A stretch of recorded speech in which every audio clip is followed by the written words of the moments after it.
fiye da duk yadda wani yanzu wannan kalami naka ya ƙara ma bani tsoro da tada hankali da kace duk wani fasto ya san cewa da a wannan ta Qur'ani ita ce gaskiya, amma matsalar wannan ɓata garin ƙungiyoyin da suke ɓata da awar wannan shine babban musifa, kuma haƙiƙanin gaskiya wannan maganar taka da ka faɗa gaskiya ce.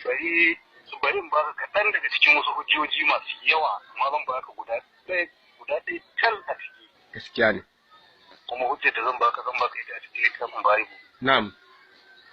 Wato a cikin Yohana. Wato da turanci shine John. John, mu ko muna ce Yahaya. Yawwa Yahaya ta Hausa ke. Mu haka yazo da Qur'ani ƙwarai kuwa. Yawwa Yahaya wato sura 16 aya ta 7 zuwa 15. Na'am, sura 16 bari rubuta ni ma ina so in yi research. Rubuta ya kamata ka bincika. To sura 16 ko?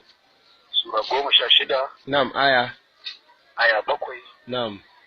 Kai karatu har zuwa 15. Na'am, to masha Allah. Wato ga maganan. Na'am. Almajiran Yesu almasihu suka tambaye shi. Na'am. Shin kana gaya mana Allah zai dauke ka zuwa sama? Na'am.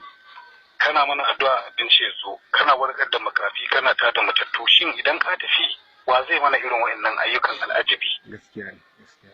Isa Yesu almasihu ya ce ku dogara ga Ubangiji Allah. Wallahi haka yake. Ku sani idan kun ba da gaskiya da Allah, duk irin abubuwan da nake nan kuma za ku yi shi. Gaskiya ne. Kaga annan Isa Yesu almasihu ya nuna ba shi da wani iko sai na Allah. Allah shine mai iko. Haka duk annabin da ya zo mu ma haka yake a Qur'ani, Emmanuel. Da yake nan sannan Isa Yesu almasihu ya ce ku sani an aiko ni wajen jama'ar Bani Isra'ila kadai. Wato Isa Yesu almasihu yana nuna wa jama'ar shi an aiko shi wajen jama'ar Bani Isra'ila ne kadai. Gaskiya ne. Sannan Isa Yesu almasihu ya ce ba za ku zama marayu ba. Ƙarshen zamani akwai wanda zai zo bayana. Shi kuma zai yi bishara dukkan duniyar nan. Abinda ban zo da shi ba, shi zai zo da shi bayana. Kaga ya bar wasiya kenan, akwai wani na tafi. Kaga ya bar wasiya kenan. Gaskiya ne. Wani mai hankali kuma wanda ya san Bible. Gaskiya. Ya yi cikin Bible yadda ya kamata zai gane da cewa wannan Isa ya almasihu yana magana zuwan Annabi Muhammad ne. Kuma gashi nan haka Qur'ani ya gaya mana ya ci min ba'di ismuhu Ahmad.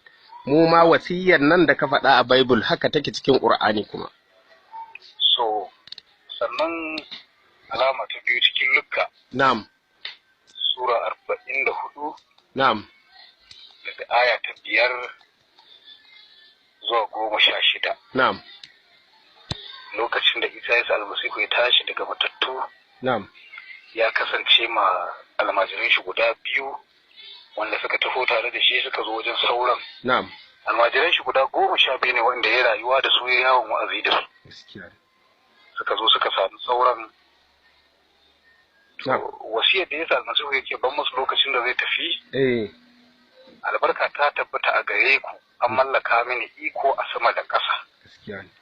Zan tafi zan koma zuwa ga Ubangiji Allah, amma ina gaya muku Allah ya umarce ni da in ce muku ku shiga cikin ƙasar jama'ar Bani Isra'ila ku azantar da su ba da gaskiya da sunana da sunan Allah. Allahu akbar. Duk wanda ya yarda da haka ya ba da gaskiya da haka zai tsira kuma zai shiga aljanna ya dawwama. Gaskiya ne. Sannan ku sani a ƙarshen zamani akwai wanda zai zo shi zai yi bishara dukkan duniya. Shi aka ba shi ikon ya shiga ko ina, bisharar shi ta shiga ko ina da ina. To wayannan wurare da yawa suna nan a cikin littafin bayan maganganu masu kama da haka. To nan yanzu gaskiya shi yasa na gaya maka duk fasto 100 ka samu fasto 100 to kashi 99 ka tabbatar maka ya riga ya san cewa addinin musulunci shine addini na gaskiya. To Malam Emmanuel, wannan waya tawa da kai ni ina maka fatan alkhairi da fatan Allah ya ƙara maka albarka. Wannan labari naka ya ƙara samun wata natsuwa da ƙauna tsakanina da ku Kiristoci masu ilimi. Saboda ban taɓa jin irin wannan bayani a bakin wani Kirista mai ilimi ba in ba yau a bakin ka ba. Yawwa, sannan ina buƙatar kai man addu'a.